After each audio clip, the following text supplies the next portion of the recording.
Hasretin tüm çilesini yürüdüm, yürüdüm, yolum bitmedi.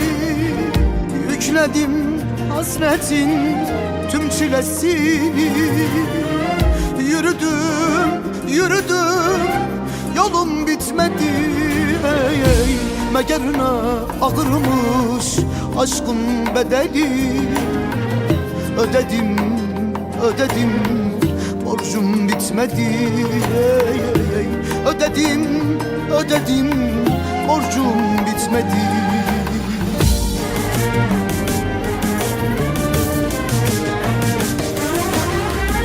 Sevmiştim sevdanın çok ötesinde. Hicran var kalbimin her köşesinde. Şu yalan dünyanın dert sahnesinde.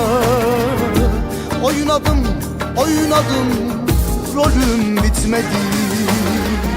Sevmiştim sevdanın çok ötesinde.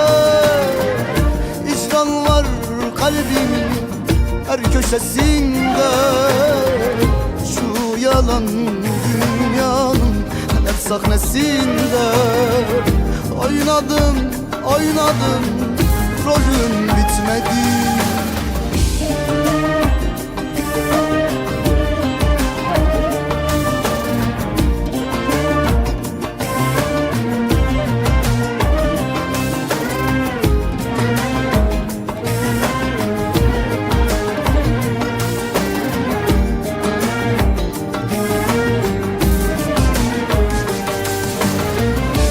Yürek yangınına kar etmiyor kar.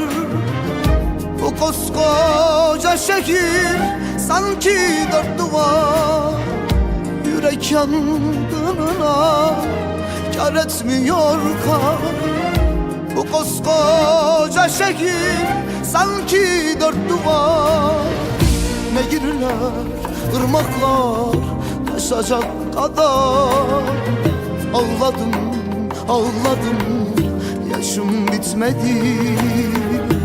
Ağladım, ağladım, yaşım bitmedi.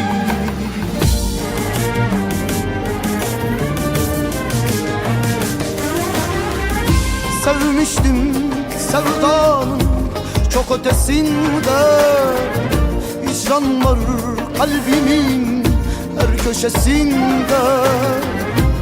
Bu yalan dünyanın dert sahnesinde.